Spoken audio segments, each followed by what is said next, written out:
Welcome to the Rare Earth Exchanges podcast, where power, politics, and the world's most coveted materials collide. Rare earth elements power the backbone of tomorrow's most critical technologies. With China dominating global production, the U.S. and its allies must align strategically to ensure a stable future. This urgency prompted tech entrepreneurs Daniel O'Connor and Dustin Olsen to launch Rare Earth Exchanges, a news and insight platform built to equip stakeholders and decision makers with the tools and intelligence needed to reduce dependency and build prosperous resilience. Let's get into it.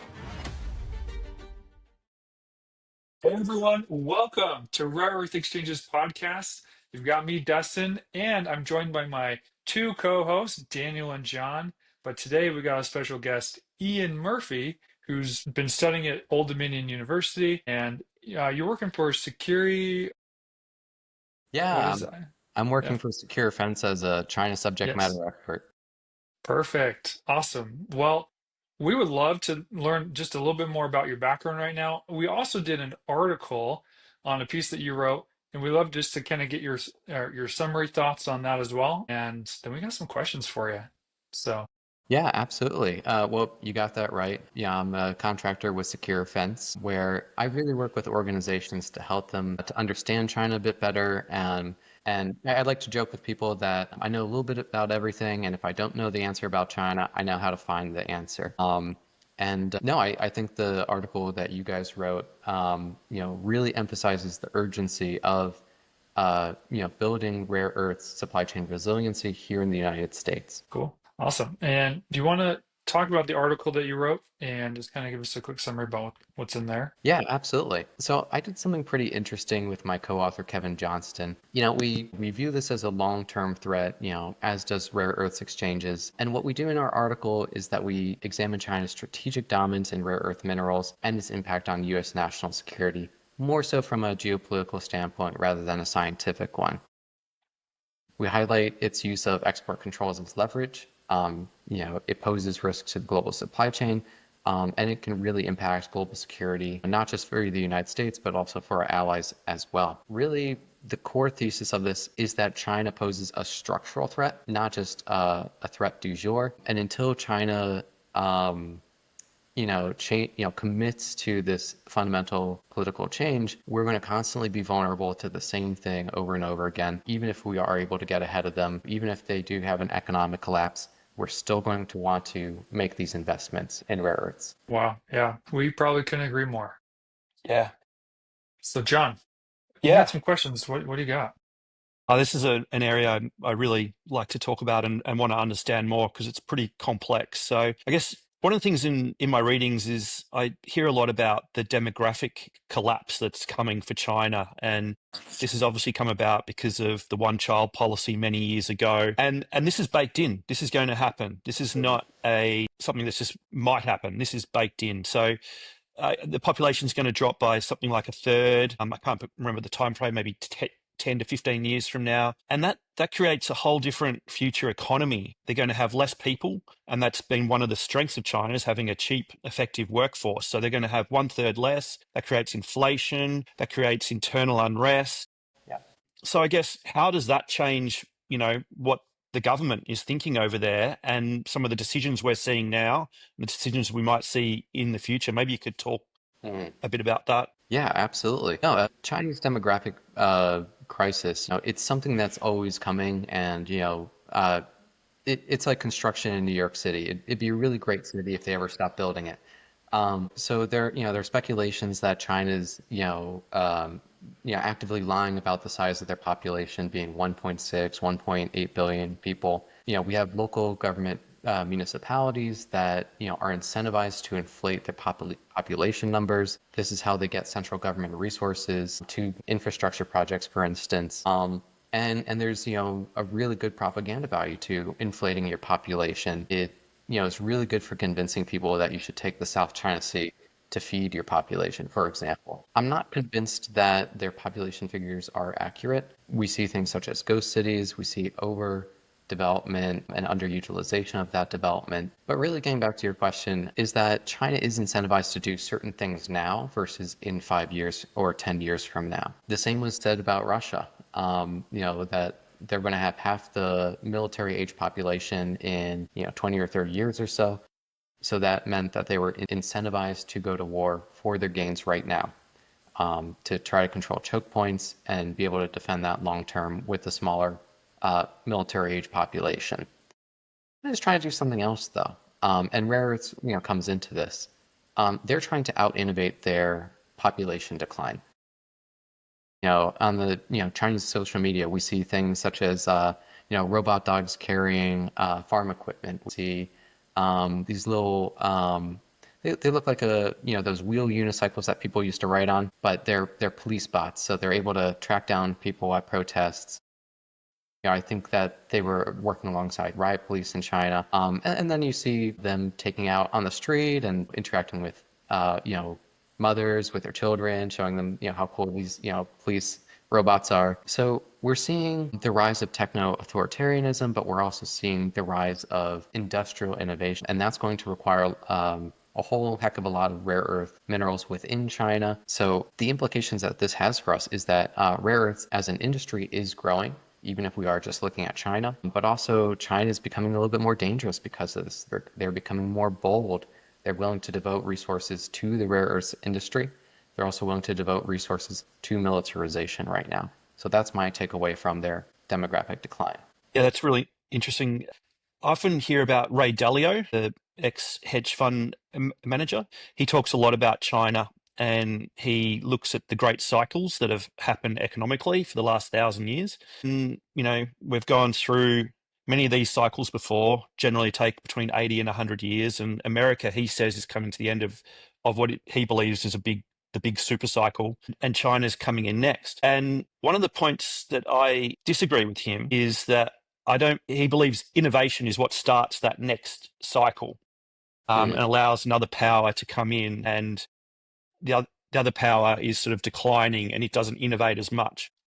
And I disagree that China is innovating. I think to get innovation in the future, you need to have a country where the best minds in the world, not just in your own country, the best minds in the world want to come and do work and share their ideas and create new businesses, whole new sectors, those sorts of things. And I guess in China, you don't have those sorts of incentives for entrepreneurs to go there and work and build things.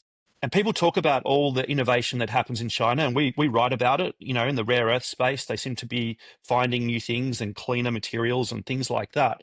But I guess I'm interested in your perspective on Ray's work, but do you think America can actually innovate ahead of China and take back, and have another super cycle of America, which would be the first time in 1,000 years, by the way? Yeah, I don't quite believe in determinism. So, I don't prescribe to cycles. I think that you need people and you need ideas to be able to grow and to innovate and to thrive. And you touched upon a lot of different things, but the one thing I want to point out to the audience that might not have China experience or, understand the mindset of the Chinese government is that China's not immigrant friendly. The United States is immigrant friendly. Europe is immigrant friendly. So we in the West, however you want to define it, I define it by institutions. We have the institutions to accept immigrants. We have the will and the desire to accept immigrants and to bring in these fresh ideas to have them help innovate to solve the challenges of the day. China really doesn't have that ability. Chinese is not a global language, even though it has some of the most speakers in the world. It's a difficult language for non-native speakers to learn. There are not many other languages like it, and they're really not immigrant friendly. They're not friendly to these foreign ideas. So take, for example, Xiaohongshu, Red Note or Little Red Book. Do you remember when that was a popular app in the United States for a couple of days?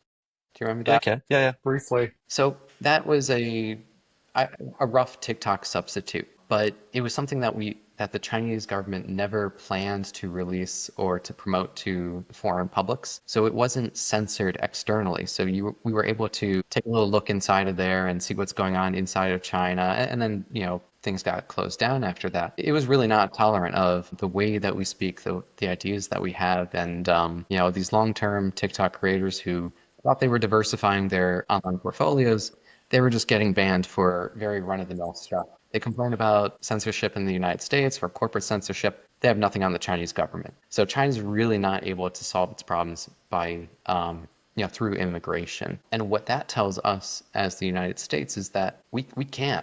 And a recommendation I would have added into the article is joint ventures, international partnerships, the lifting of ITAR exemptions, and to treat other countries that we're aligned with politically, treat them as if their production is American production. So you have that a very fast and efficient exchange between goods and services and bank transfers between borders. That's probably one of the most important takeaways from what you were just asking.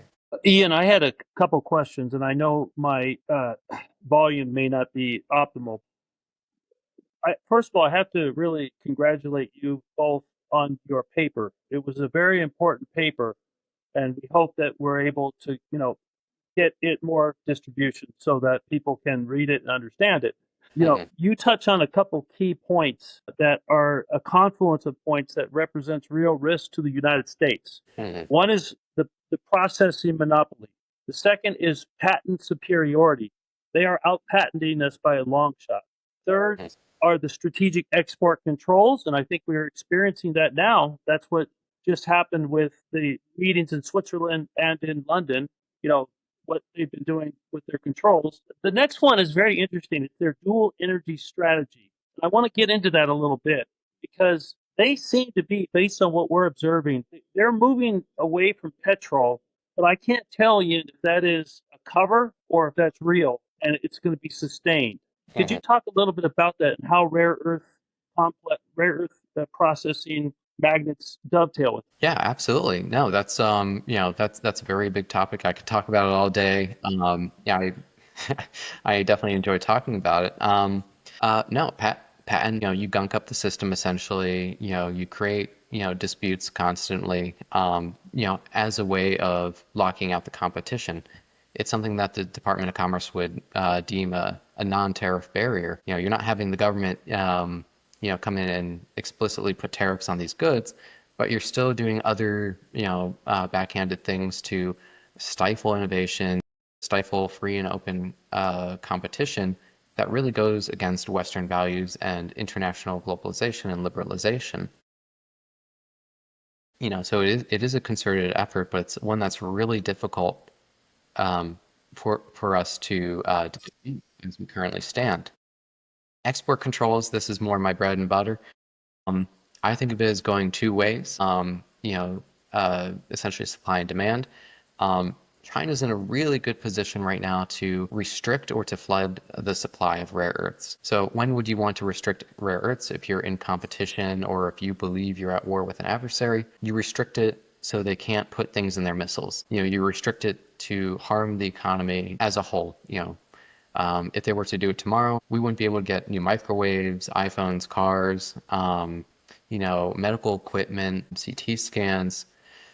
We'd have to stop production of the F-5s, Patriot missile systems. The Golden Dome would be doomed. So that's when you would restrict the supply. We also have something called economic dumping. This is where you sell a whole lot of products under the cost of manufacturing those products. That's illegal. The Department of Commerce is what goes after that. They litigate these disputes. They charge fines that tend to try to rectify the situation. They don't gift American companies more if they win. They just try to make up the loss. But by that point, if the Chinese are selling, let's say, batteries for electric vehicles under market value, let's say $3,000 costs $10,000, then no one in America is going to make them and try to sell them for $3,000 because that's below cost. So essentially what that does is it targets the battery industry for cars and it stifles that competition. They go out of business. And then later when you're the only player in town, you raise those prices. That's illegal under international guidelines and American law, but it's something that's really slow and really hard to combat. So that's why we're taking hedging strategies now, is to prevent this massive flooding or this massive restriction. So we have to watch out for both things when we talk about supply chain security here. Now, moving away from petrol, I think of it more as moving away from coal, but yeah, also petrol. I think it is real.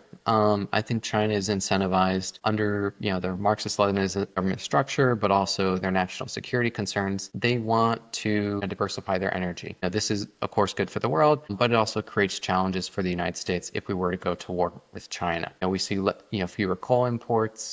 We They're going to try to have fewer oil imports as well. And this means more wind, more solar, more nuclear, and eventually fission, I'm sure. What this does is that it stops you from having to have these long supply lines, from the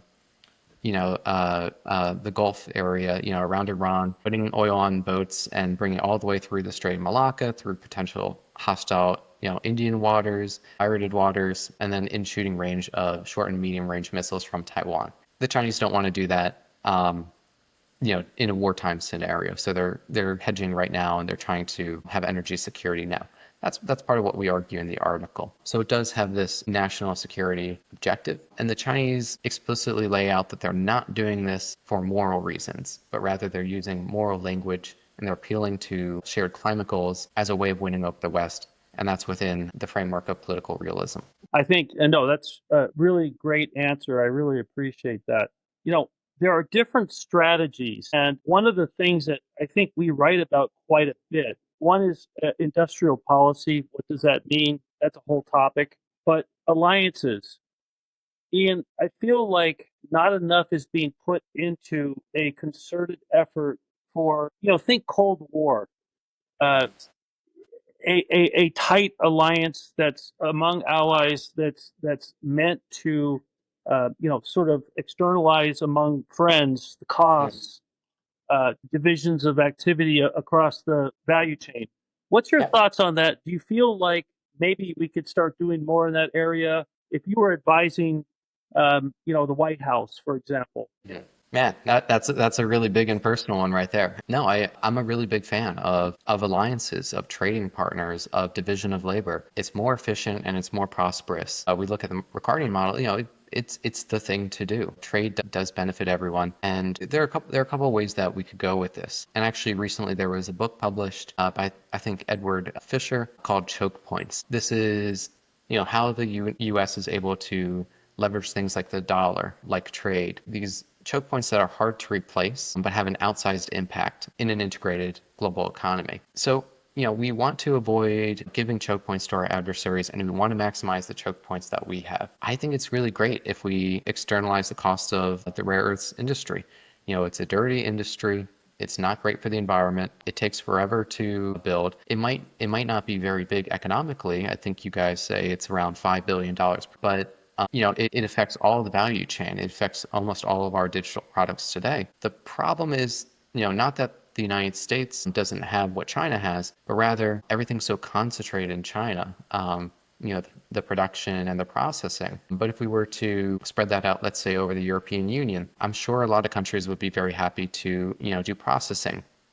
To Canada, to other NATO allies, to even Brazil and Vietnam, who have really big holdings in rare earths. This diversification has the ability to lift all boats among the crew, essentially. I have no problem with getting other countries rich and selling to America, as long as we are aligned in our values and our political objectives, and we don't plan on going to war with each other. And can I just ask, so with the West starting to build these ex-China supply chains, do you think China's using its, I'm going to call it rare earth weapon now, to get semiconductors because it knows that it won't have this weapon potentially in 5 to 10 years' time now? Do you think that's part of their strategy? Yeah, it sounds like you're trying to see if there's a connection between China's rare earth dominance and them wanting to break our dominance on semiconductors. It's definitely possible. On one hand, it's like a scorned friend who says, okay, well, fine, you could have your semiconductors. We don't really care. And that's what happened when they came out with their own version of, ChatGPT. Thank you, DeepSeek. And they said, well, we don't need your new semiconductors anyway. We did it with the old stuff. We came in under budget, except it's very hush hush and it's under lock and key. So we really don't know what they used. We don't know what's gone into it. We don't know the costs. And then on the other hand, they're doing things like they're smuggling in chips. Some person's in a suit and he has hundreds of chips. In his clothing, and he gets caught by airport security. Trying to smuggle these things into China. So which one is it? That's a really tough call to make. Yeah, of course they don't want us to cut semiconductors off from them completely. We cut off the new stuff. They don't want us to cut off the old stuff because they're still reliant on it. They're trying to manufacture it on their own through SMIC. But the point that I want to drive home is that China has used economic coercion before. There are hundreds of cases of economic coercion from China. Like, let's take, for example, 2010, the Norwegian, was it Nobel Prize Committee? They gave a Nobel Prize award to Liu Xiaobo, who was a Chinese dissident. He died in Chinese captivity, and they memorialized him by taking a chair and placing it in the audience. And it was his empty chair to represent him in captivity. The Nobel Prize Committee is a private organization. They're an NGO, and China responded to this by cutting off Norwegian goods to the Chinese market. I believe it was salmon and other Norwegian products. This is something that has an outsized impact on Norway, has a very minuscule impact on China. It's also representative of what the Chinese think of Norway. It's very Norwegian products, so it's very symbolic in a way. But ultimately, it didn't really matter to China. And Norway was able to recover just fine because they're among friends. It shows that this and other cases show that China is not willing to use economic coercion just yet. In a go big or go home way. It's always been symbolic. It's always been a shot across the bow. It's always been targeted against specific industries. I'm not convinced that they're going to cut off rare earths, anytime soon. I think it's something that we need to prepare for, because we have to remember they have a lot more to lose than we do if trade were to be cut off tomorrow with China. It would be really tough for everyone within the global economy, also civilians, not just the government. But the Chinese have a lot to lose. As you mentioned before, unemployment rates in China, inflation, and then just the cost to the Chinese Communist Party, it would be absolutely immense. That's a good segue into my other question I really wanted to ask about these political longevity, I guess. So obviously, you just went through, he's dealing with economic problems, he's got future problems coming up with population decreasing. And generally when something like that happens, we've seen examples in Russia where Putin has similar issues. And that distracts the population. It allows you to change your economy into a wartime economy. Do you think that war is coming? Is he going to have to use this to stay in power? What are your thoughts on that? Well, to address what you said at the very beginning, he's dealing with all these challenges. I certainly don't envy the job. It's a tough job nowadays to be the leader of a country. Is war coming? I'm not convinced. I'm not particularly an optimist, but I'm also not an alarmist. I believe in, preparing incrementally. We don't necessarily need an Operation Warp Speed, but more like something like a moonshot, where we have a long-term outlook. We're not necessarily taking short-term profits into strict consideration. And there are many market mechanisms, like the 3Cs initiative in Eastern Europe, where it's a market mechanism. They invest in, infrastructure that's critical to national security in protecting against Russia. It might not mean a whole lot this year, but it'll mean a whole heck of a lot in 10 years. This is where they invest in boring things like changing the railway gauges in Latvia, Lithuania, Estonia to the European rail gauges so they can't connect easily to Russia. Things like LNG ports in Croatia, so they have energy security and they could get LNGs from the United States in the time of crisis. So, there are ways that we can mitigate a wartime scenario without having to mobilize our economy like the Russians have mobilized their economy. This mass mobilization, let me back that up. The Russians like to have a myth of the unlimited manpower problem, where we think that the Russians just keep coming, and eventually we run out of bullets. That's a myth. That's propaganda.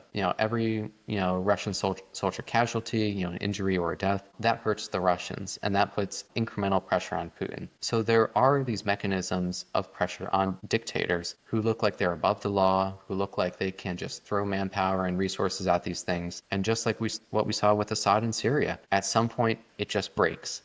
We don't know when it is, but they're creating a really weak structure. And I think Xi Jinping knows that from Assad's fall and from the issues that Putin is facing and that the Russian economy is facing. So I'm not convinced that, he's eager to start a war, but rather do something more symbolic. Like, as you mentioned, Russia's securitization of Ukraine, we use securitization theory, which is the process of turning something that's not necessarily an issue in politics and turning into a security threat to justify extraordinary political measures. I feel like he's going to securitize something and then try to solve that, even if it's bite-sized, even if it's smaller than taking all of Taiwan. It could even be things like taking an outlying island like Kinmen or Matsu, which are Taiwan governed islands that are not even 10 miles away from China's coast. How do you defend those? It's really tough, and I don't think we have a good answer for that just yet. But I would keep an eye on these things. What are they doing incrementally? Are they starting to securitize the rare earth industry? Are they starting to do more little bite-sized bits of economic coercion against the collective West? I don't think they're going to go big or go home. I think it's too risky.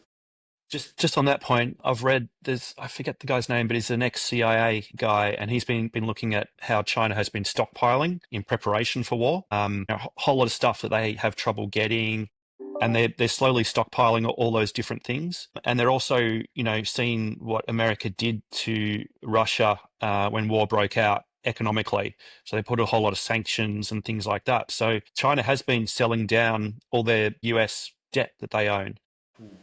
And that, that is something that you would do to prepare for war. I don't know. It's just really interesting to see these things. They may not, but they looks like they are preparing. Yeah, I want to fight against the alarmism in your voice. I read the headline the other day that Japan was selling down their U.S. debt. I don't think we're going to war with Japan anytime soon. But no, I think you're right about stockpiling. I was very surprised at the start of this war just how valuable Russia's Soviet stockpiles were, but also Western Europe's Soviet stockpiles were. A lot of the artillery shells that were given to Ukraine, a lot of the MiGs, and jets that were given to Ukraine. A lot of it were Soviet made and just kind of, stored in now what are NATO countries. These countries now have interoperable NATO standards for their weapons and their militaries, but also had Soviet era stockpiles that are not so interoperable with us. They just gave those bad boys to Ukraine and replenished their stockpiles with NATO compliant weapons and ammunition. So that helped to sustain the war on Ukraine's side, and this is why the war has been going on so long on the Russian side, is these stockpiles. So I think this is something that we need to start looking into more, especially on the academic scene in national security studies. I know very broadly about the petroleum stockpile that the United States has, that Biden administration dipped into. I know a little bit about the rare earths stockpile and the magnet supply we have, but it's not something that we have at the forefront of our mind. And I think that more research really needs to be done in this area. What is the value of the stockpile specifically for democratic countries, for the United States in terms of crisis? We don't want to pay for warehouses millions of dollars each year and have something not happen. We don't want to throw money away. We have to do this efficiently. We have to do this prudently, and we have to really think about what we're doing before we commit to a policy. I totally agree with you, Ian. Couple follow-ups on that. You had mentioned ITAR and some things. Like I look at this. I agree with you. I don't think China wants war. I think that they will continuously use this. They want money. They want to keep accumulating money because that's part of their broader plan. I think the problem, of course, is that the behavior that comes from that, Ian, is fundamentally opposed to what our intention was bringing them into the World Trade Organization in the first place, right? So if we look at the military defense contractors, let's just say for a minute, we're empowered to drive policy tomorrow. And of course, I'm talking generally here. The news was that President Trump is considering some Cold War era rules. I think it's probably pretty smart. I think we need to make sure our defense contractors are fluid and capable and resilient first. Yep. Would you agree with that? Yeah, absolutely. The world of defense contracting is a totally different animal to the private sector. The private sector, you have, what economists would call perfect information. We know that's not true, but theoretically you have perfect information. Defense contracting, you don't. I can't take my products and services right now in the United States, for example, and implement or sell or do the same trainings in Australia. I have to go through a whole big process to do that, to get approval, and this could be several months. So how do you, as a buyer and seller of these things, how do you plan long term? You can't chase short term gains. You can only look at the long term too. And then in the world of politics where we are, you could only do that so much. In these bite-sized chunks of, let's say, 4 or 5 or 8 years. It's incredibly tough. And something beyond the scope of the piece that I wrote was you got to do everything you can to make this more efficient. This process. You got to make security clearances efficient. You need to make weapons and materials and transport and logistics interoperable. You need to get international conferences, all the really nitty gritty and boring stuff. You need, more ITAR exemptions. What else? You really need that free flow of goods and services and money and people. That's what's really going to drive innovation. That's what's really going to drive a united front against the adversaries of today and the adversaries of tomorrow. These are amazing things we're talking about, and I reckon we could go on for hours, but I might ask a final question. Yeah. Who do you think is going to win in 50 years' time? Let's define win as who's going to have the reserve currency of the world. In about 50 years' time, what are you thinking? Man, when I was studying my MBA, in entrepreneurship, there was this question, who wins market share? Is it the big established, old, large but very slow organizations, the established players in the game, or is it the first to market, or is it the most nimble? And there are arguments for all of them. It's just a toss-up. If you already have dominance, let's say you're the most influential country in the world, you have the biggest military in the world, you speak the world's lingua franca, and you have the world's reserve currency, don't squander it. Don't conduct yourself in such a way where people want to, chip at the borders, chip away at your. I think that one of the biggest challenges right now for the United States is maintaining itself, is resiliency. In a book by Jeffrey Till, How to Grow a Navy, he discusses things like the rise of Britain's Navy, the rise of China and fall of China's various navies, the United States. When you're successful as a naval power, your success breeds the downfall of your Navy. And one core thing that he says in there is that people who work in the maritime industry, in its rise, it's a really tough job being at sea.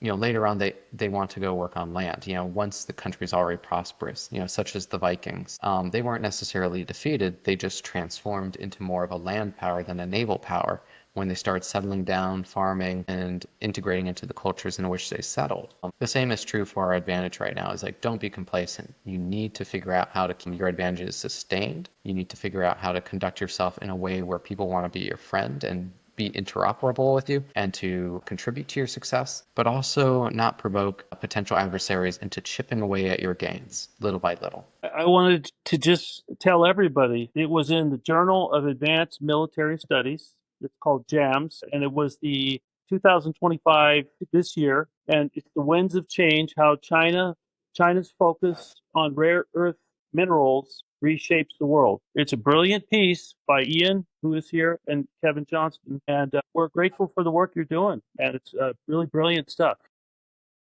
Thank you so much, Daniel. Thank you.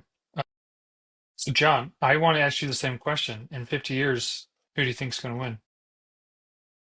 It's going to be a knockout by America.